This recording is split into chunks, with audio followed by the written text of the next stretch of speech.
Welcome to the REI Diamonds Show with Dan Breslin, your source for real estate investment jewels of wisdom.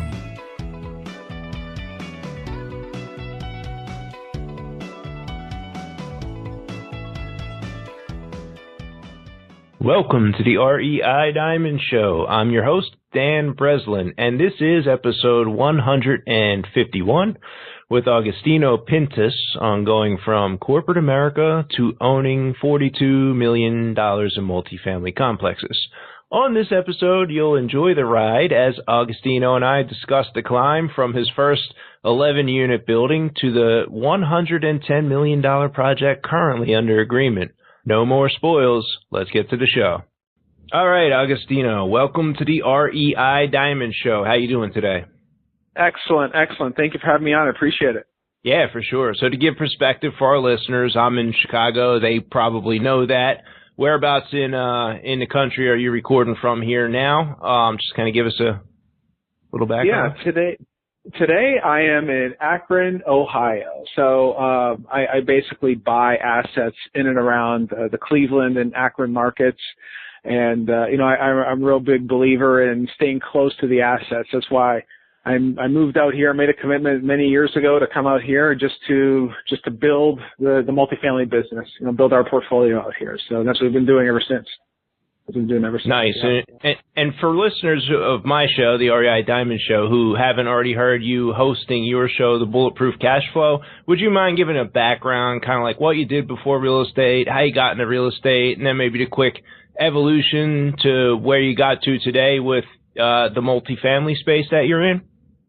Yeah, absolutely. So my background is primarily corporate America. I was a C-level CIO. I used to run corporate technology.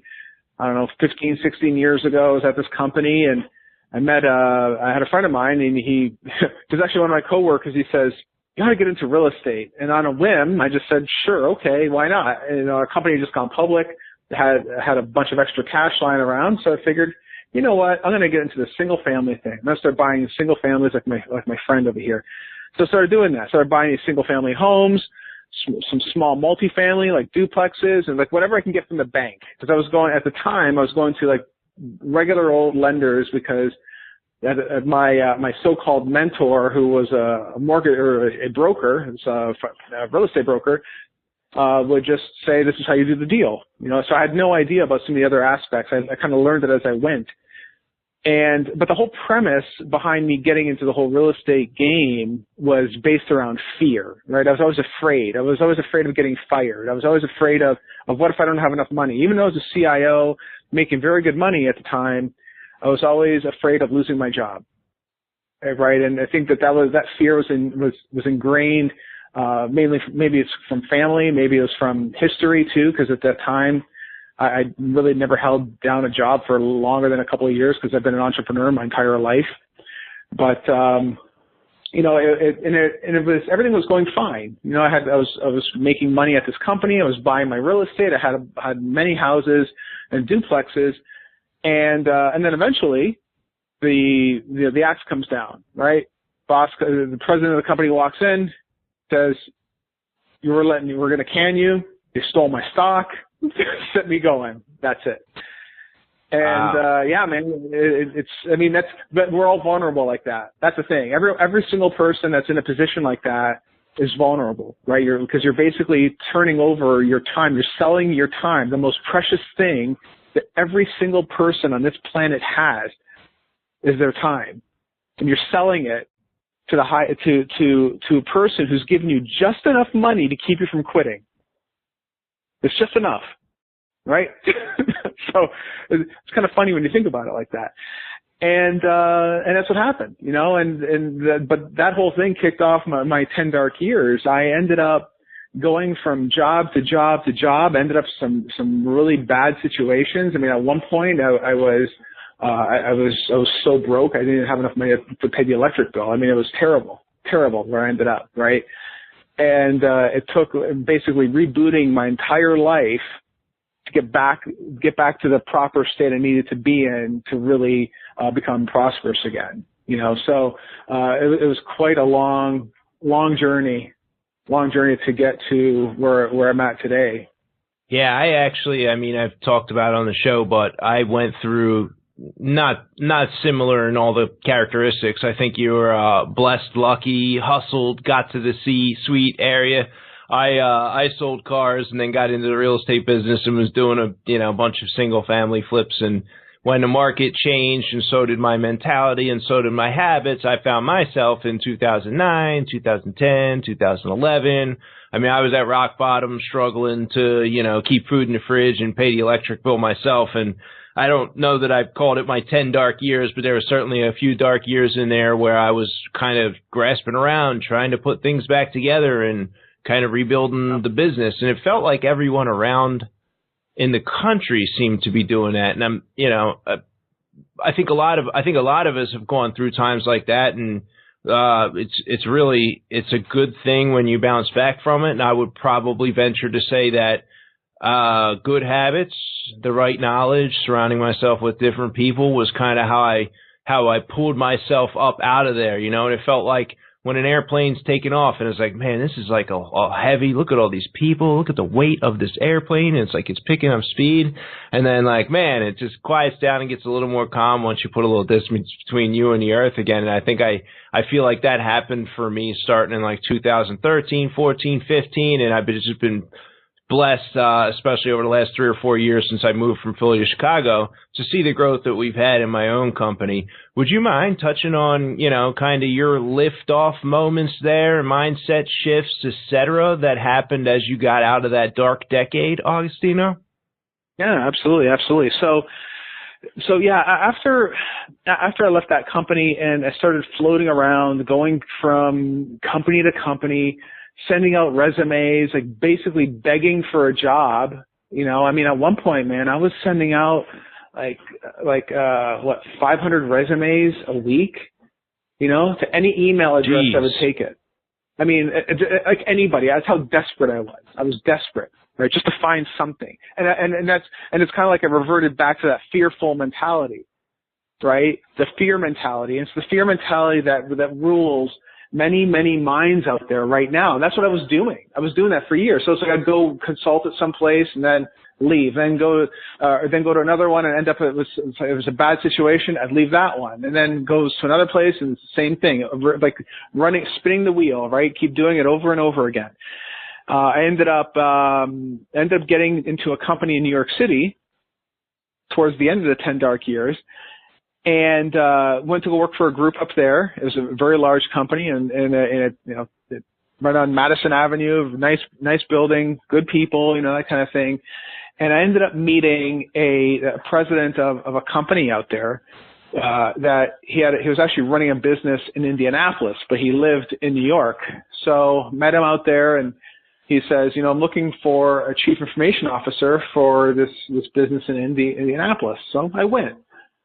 And I don't know what happened in Indianapolis, but I decided to change my habits, and I'm not sure what brought that on, but maybe it's because I started boxing, I started doing all that in New York, about a short time before I left. But that kicked off the whole personal development thing, and I think that's probably the first shift right there. Tony Robbins, Jim Rohn, all the greats, right? Listening to that and really getting myself into a positive mindset. But it wasn't until I heard about the book on the shortness of life by Seneca, that is what really kicked off the resurgence, if you will, right? The resurgence. And that's what really started me moving forward to continuing the self-improvement. Unfortunately, it didn't happen overnight, right? Yeah, because right. Now I wish it did. Nothing like this ever happens overnight. That's another key thing, right? It's like once you start filling your head with the positive stuff, it takes more time to fix it and then apply it. So because keep in mind, I was still now as a CIO at another company, but I was in a better place, in terms of, now I'm sticking to the self-improvement thing. I'm self-educating. I am doing things to improve my mind, improve my body. and reading, like at the time I was probably doing, I was listening to a book, at least, 3 books a month or something like that. I was trying to put new information in my mind, right? And but once I was there for a couple of years, at the end of those 2 years, that the guy that hired me, that president, ended up leaving. And then new guy comes in. So if you know corporate America, what happens? New guy comes in, he wants to bring in his own people. He hands me the box. And I'm like, so here I am again, back unemployed, right? And I'm like, so I'm in my 40s at this point, and I'm like, how many more times am I going to do this? How many more times am I going to play this game? How many more times, right? So I knew it was coming. I already had all my stuff packed. I basically, I left, and so I decided, you know what, I'm selling everything. I don't know what I'm going to do. I've been thinking about getting back into real estate, but I didn't know what exactly I was going to do in real estate. I didn't know about syndication at the time. I didn't know anything about building portfolios aside from single family. It's all I knew. And so I go to Michigan. I had the property out there, got rid of that, went up to Virginia, started selling everything I had out there, had some small multifamily, some single family stuff, whatever. But then I'm looking at this building. I just happened to be on the phone with a friend of mine who's a real estate attorney, and like a big shot real estate attorney. And I asked him, I said, who owns those properties? He goes, well, what do you mean? I go, this building was a C-class property. I don't know, maybe 50 units or something like that, a building, like a small multi-floor building. And I said, like, who owns that? He says, what do you mean? People own it. They syndicate it. And that's when the light went off. I'm like, oh my God, that's what I need to be doing. I need to be syndicating deals. I knew nothing about it. There were no podcasts. There was nothing like the information that we give out on our show and your show. I'm sure you're giving out information to people. There was no such thing back then, right? So I kind of had to stumble along and figure it out on my own. I had to relearn the whole real estate business. And I mean, I committed 100% to the business, So I picked up everything from Carlton Sheets to Grant Cardone. I was reading everything. I was listening to books. I was listening like back to back to back, because at that point I knew that this is it for me. I am not putting myself into another situation where I'm vulnerable the way I've been my entire life. My entire life, I'd given over my time to a bunch of people that don't care about me or my family, and I committed. That was the shift right there, and because I'd filled up my head with all this positive stuff, I knew I can do it. And I told my then girlfriend, who's now my wife, I told her at the time, I'm like, so whatever I end up doing next is going to be a short-term consulting gig. I'm not doing this again. I will not do this. I'm burning the bridges. So once I understood how this whole syndication thing works, I discovered that Cleveland, Ohio was the place to buy assets. So I loaded up the truck, sold everything. I had whatever I had left, and I moved to Ohio, right? And that's exactly what I did. I committed, right? And now, over the past, I'd say about 30 months now, we're in for about $42 million of deal, GP, about $42 million of deal flow. Got another $110 million deal under contract right now. It's an iconic property that I'll have to tell you about it on your next show, because that's going to be a huge monster deal, man. That's going to be a monster deal, beautiful deal, trophy property. It's going to be great for investors too. So it's just a sweet deal. And, but it took the mindset. It took shifting everything I was doing before. I'm doing things today that I'd never done before. Waking up early, beating the sun up, getting to CrossFit, working hard, writing out your affirmations, writing out your vision every single day. It's entirely different than how I used to live 20 years ago. Entirely different. Not even the same. Nice. I remember my way out of the darkness, I guess. I was in this house, a partner of mine, and we do tons of deals today. It's great. The guy I'm talking about. But he organized the 20 grand or something so we could buy this kind of hoarder house.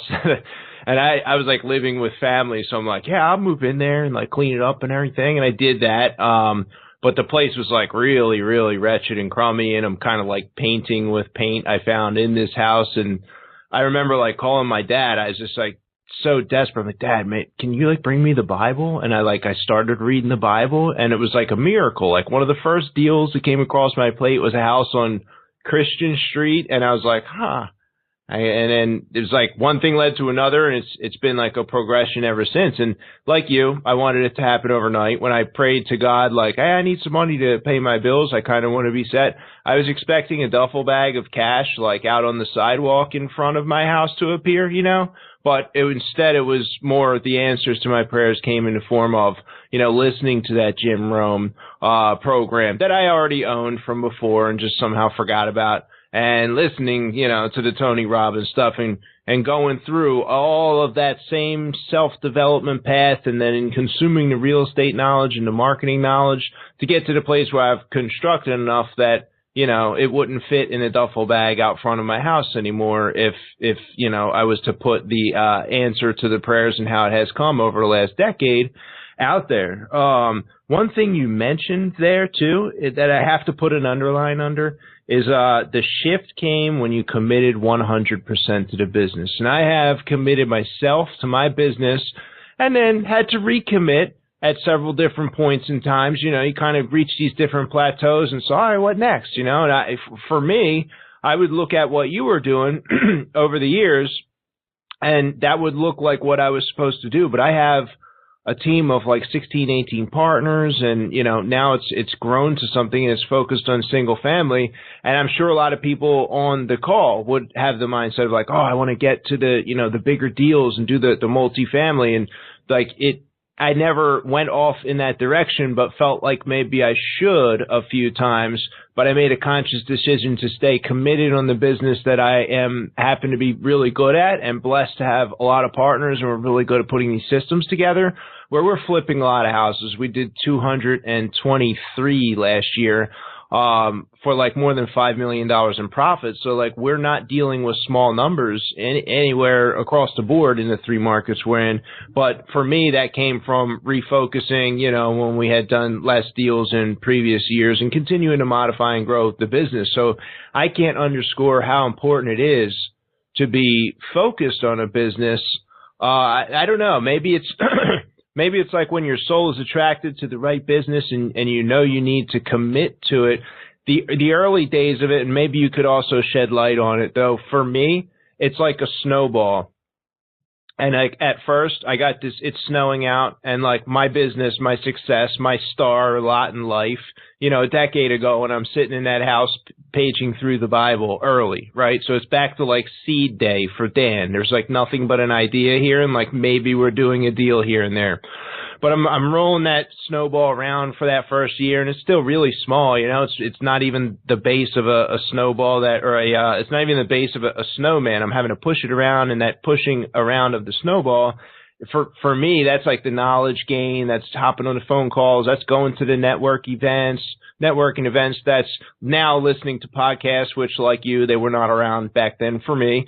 And I'm pushing that thing around. Well, by year 3 or year 4, it's starting to get to be like, some people around me in my life are noticing, oh, okay, this is cool. It's like people seeing what we're doing, and it's starting to become substantial. Now the snowball's reached a point where like this team's involved, the business is involved, and you gain the momentum that happens after, for me, it's 14 years in the business, but there's a certain momentum where it's like everywhere we go, our company is noticed. Like the representatives and partners of mine on the ground, and it comes like we're noticed. We're kind of like, we're kind of big company in our space here. And that came from being committed. And I feel like the times when I lost my commitment to like my main core business, if you will, would be like the snowball kind of stopped growing. It sort of like was rolling across the dry patch and not really like gaining momentum, not necessarily getting smaller, but just kind of, moving along. So I feel like as evolution of my own business or my personal life or whatever it is, it's like over time that momentum kind of grows in your favor. Can you relate to like maybe some of the early days where you were like stitching some of those deals together? Like now, you got the trophy property under contract and $110 million, and you get the podcast and people know what you're doing and see what you're doing. But like, how was the early days when you first started to get that ball rolling, if you will? Maybe as you were like putting under contract and closing your first like multifamily syndication deal.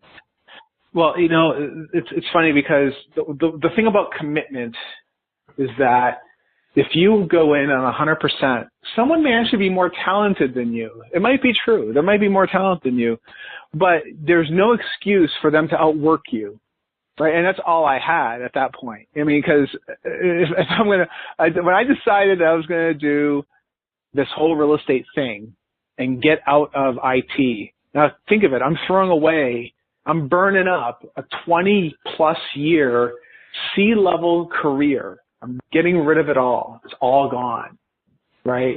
And I've not maintained any of the education, certification thing, whatever. The technology's all changed. It changes every 60 days. There's a new tech thing coming out. I've not done any of it, right? So it's like I burned the bridges. So I had to commit. So the first thing is it required that commitment to go all in. Even when I first moved to Ohio, and I did take on a consulting job for a short period of time while I figured out the area and get the lay of the land. It was first of all committing, but then secondarily is learning what I need to do to become a multifamily player. Okay, so and here's the thing, and I think that's the part that eludes many people, is that they don't know how to get started. They don't know what to do, right? I find that many people, they're afraid to get coaching, and I don't know why. It's like it took years to basically lay out what I'm about to lay out right now. It took me years to figure it out, and books may cover it, but without the experience, it's still going to cost you the same time. And when you get a coach, they help you so much. I didn't know anybody that can do it at the time, right? But I'll tell you, it's quite easy. You have to be able. First off, you have to understand what it is. You have to understand the language of real estate. It's like going into a country and not speaking a language, and you want to order food, but you can't speak the language. It's kind of the same thing. Understanding the language of real estate. What's an IRR? What's a cash on cash? How do you speak to investors? Then you have to learn the art of sales. How do you sell? How do you sell yourself? How do you sell yourself to a seller that you can actually close the deal? Learn that skill. Then, what's most important here is the ability to deliver value. This is the part that many people just can't do, right? Because you almost have to become selfless in a way, that you're just going to give everything you can to a potential partner in the hopes that maybe they reciprocate back to you, right? And that's probably the hardest thing that many people can't figure out, is that if you give a deal, if you find a really good deal, and I don't mean a crappy deal off of LoopNet, I'm talking a really good, like say you find an off-market deal and you call up someone that can get the deal done, and they say, hey, Agostino, listen, man, I got this 120-unit deal. My uncle owns it. He said he might want to sell it. Oh, tell me about it. Oh, well, right now the occupancy is a little low, but the rents are low too, and there might be some upside. And here are the numbers. I already ran the numbers for you. Here, let me send you the sheet. Oh, wow, this is really cool. Okay. But he goes, yeah, well, and my other uncle, he's an inspector. I can have him inspect it for you if you want. I mean, be helpful, be engaging, right? But you understand, in that example, right, just a very short example, that person calls me and says, hey, I have a deal. I have an inside track on something, and here's what I think we can do with it, and here's what I think the upside is. It's delivered on a silver platter. And that requires work to put all that stuff together. I mean, that's just an example of a phone call, so to speak, but you get my drift. You have to really understand how to put that stuff together. And many people don't. And it takes a lot of work to do it.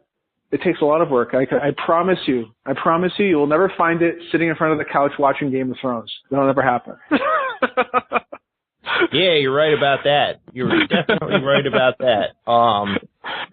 So you mentioned picking up and moving to Cleveland. I guess that's where you did that first deal. Why did you spot Cleveland as being the place to buy? And maybe you could touch on that first deal. Yeah, absolutely. So at the time, multifamily was was still very, very busy, but I just had an early inkling about that, right? Not as much as I know today, obviously, because now I have a wider network of friends that are in the business, and we interact on a regular basis. So I get to hear about the different markets and what's going on in these different markets, right? But back then, I had some idea that, at the time, Dallas was still very, very hot. Florida was picking up as well. There's places that I knew enough about business as a C-level executive that if everyone's rushing to one area, I'm not going to go to that one area. Right? It's probably a bad idea, right? But Cleveland, at the time, I stumbled on some report somewhere that said something that it was on the rise, it was on the move up. Right. And it's like, who would have thought Cleveland would have been that property, that state rather. Right. So I figured, you know what? I found enough information on the internet. I just started doing the research. I started looking at it, and the thing is though, is that if you check like citydata.com or bestplaces.net or whatever, all that data shows that it's actually in decline. Right. However, if you look at the data today, if it were in decline, Sherwin-Williams would not be moving their headquarters into downtown Cleveland, spending close to $1 billion in a new headquarters to take on 8,000 people. Yeah, I don't know about that, right? Clearly the data is off, right? But I found a whole lot of other data to support that was the place for me to be. So I moved, I got my girlfriend and I jumped in the truck, put everything we owned in one truck, and just came out here. That's it. That's how we did it. That's how we got started. So we researched. We just had to research the area, and the Midwest is, in my opinion, for cash flow markets, is still a very hot place to be. And if the next election cycle stays the way it is right now, Cleveland will continue expanding. It's one of the last markets that you can still find decent value in, right? As a cash flow market, not an appreciation market. An appreciation market is one that's all based on speculation, like New York City or Los Angeles or even Miami now, where people will buy a property because they hope that's going to go increase in value. Here in the Midwest, for instance, and other states too, but the Midwest is what I'm talking about right now, is that it's all based off cash flow. The assets we buy are all cash flowing assets. It's going to deliver a return. That's all we're looking for. Are we expecting a giant, massive appreciation? Well, if we force the appreciation, sure. Typically we're trying to find a value add asset. But yeah, that's what we're looking for. Is we're forcing the appreciation in that case, right? So it's a very different model. So I understood that part of it, and I understood that this market was the place to do it. So that's why I moved here. Cool. So deal number one was how many units? Deal number one was so post the decision. Deal number one was a little 11-unit property. An 11-unit property that I stole from, I stole this deal. I stole it. I paid $11,000 a door, and the average rent was $550 a month. Nice. Crazy. Yeah, it's a nice deal. and what did you do with that one? Did you just hang on to that? Was it like a bump the rents up, sell it, refi your money out? What was your next step there? Yeah, and that's a good question. I'm a big buy and hold guy. I like buying and holding. I want to keep a hold of everything I own, right? However, that one I'll probably keep for a very long time. But right now we're buying much larger assets, greater than 100 units is what we're targeting at this point. And unless it's a good, like if there's an 80-unit property that does very, very well and it's near one of my other assets, then yeah, we'll take it down. But if it's like 20 units, 30 units, we stay away from all that kind of stuff. At this point, right? They're much more tougher to manage. We use third-party management, and it can be a challenge for them to manage those smaller deals. So that's why right now we're targeting larger deals. That way we can employ the right people out there to keep an eye on things, you know. So it sounds like you're kind of keeping these units within driving distance so you can physically go by there. Do you happen to use the same third-party manager for all of your deals, or do you use separate managers for separate deals? And how did you go about selecting them? And also, will you be using them on that next trophy property once you close on that? No, it's a good question. So the property management is absolutely 100% key to the business, right? And it's like any business decision that you're going to make in this business, is that the property manager is your partner, and they have one of the biggest responsibilities in your deal, right? They have to run it. It's easy buying the deal. It's simple buying the deal compared to running it profitably for 10 years straight. That's hard. That's hard work. So whoever it is that you pick to do that had better be good at what they do. So how do you figure that out? Well, the property manager that we interviewed a bunch of them, and I found that these guys that we use today, they've been in this market for 30 years. Okay. At the time, I think they managed, I don't know, I think was it 4,000 units or something like that, and something along those lines, probably even a little bit less than that. So they've been in the market for a while. They're not managing a ton of units, right? So I knew that I'd be able to build the business up fairly quickly, which is what I ended up doing. And because they've been around for that long of time, they would have relationships with a lot of the brokers.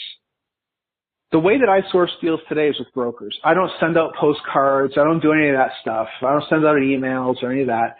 I rely on broker relationships. So the property manager is a very big key component, especially for those people that are starting out, in landing someone that is established and has been in the business for a long period of time.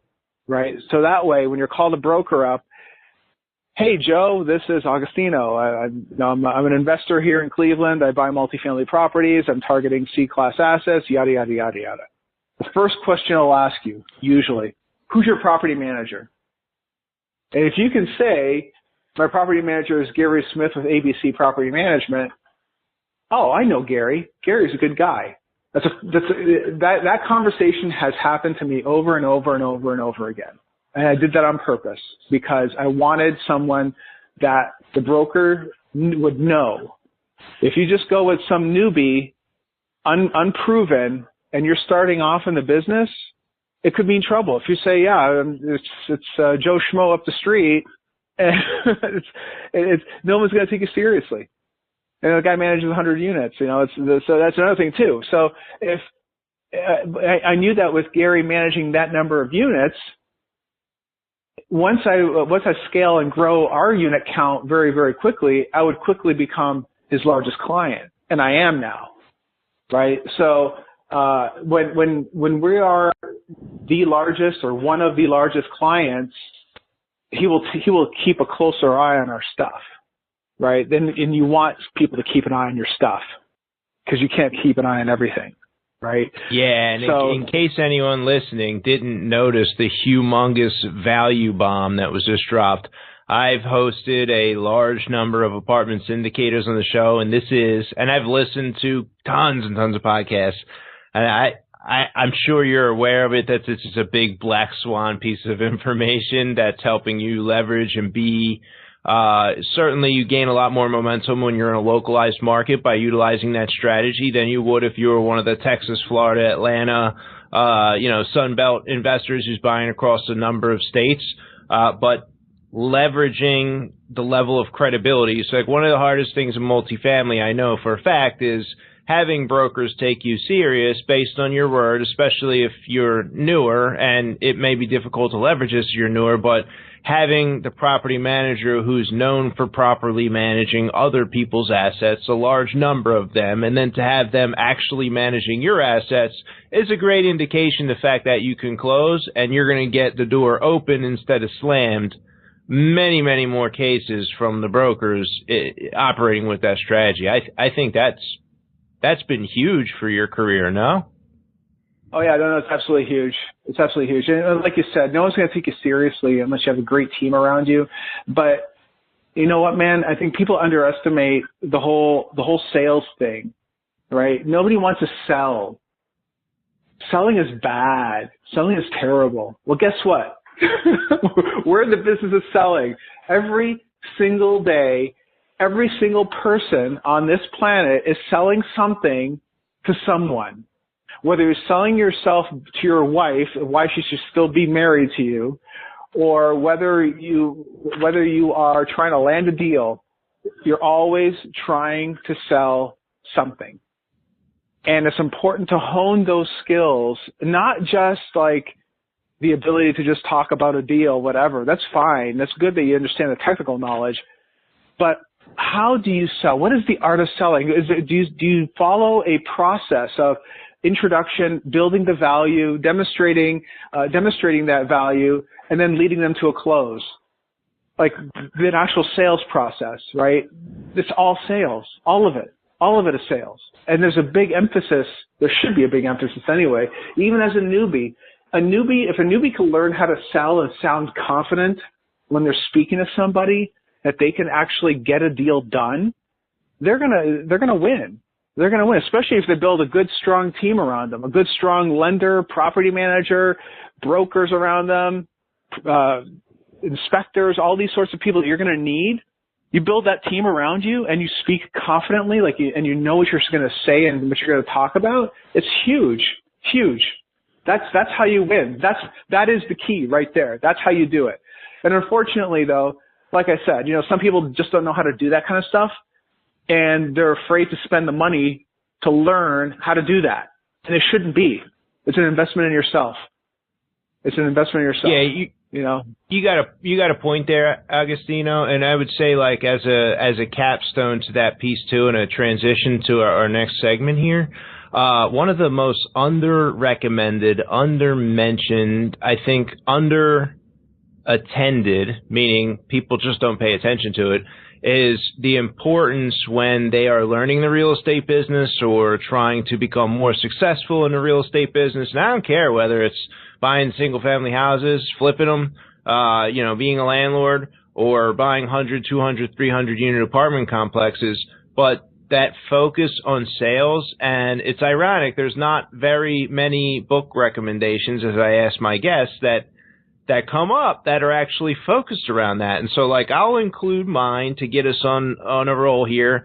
I would say anything by Dan Kennedy is life-changing. For anybody that wants to add in the marketing/sales ingredient into the knowledge bank that helps you to become more successful, they're well worth reading, the mindset. And that would be like mine. And then I have from your angle, I'm hoping you could give us one or two more in addition to the Seneca book on the shortness of life that kind of triggered a change. What would be like the next one or two books that you would say were like most impactful in your development of the mindset that had led you to where you're at today? Wow. I would have to say Think and Grow Rich was another one. I know it's a classic, but Think and Grow Rich was an absolute game changer too. It really was. But you know what though? I think the whole on the shortness of life though, that book is not to be underestimated because there's so many messages in that book. The main problem is that for many people, we don't like thinking about our finite time on this planet. And you know what? Hey, here's a newsflash. We're all going to die. Newsflash. Everyone's dying. Every single minute that passes we're getting closer to death. Sounds morbid, right? But that's Stoicism tells you to realize that. But it also tells you that you must live to your full potential. You have to. You must live to your potential. And you have to think about it. Where you're living at right now, where you're at in this point of your life, is this the best you can do? Is this the best you got? And if it is, then great. That's super. Awesome. If it isn't, then you got to do something about it. You have to. And that book really highlights that very message. And that's why as soon as I read it, it shifted everything. I mean, you Think and Grow Rich, and I've also read books I'm actually reading one right now by Freud and Nietzsche and all that. It's all good stuff.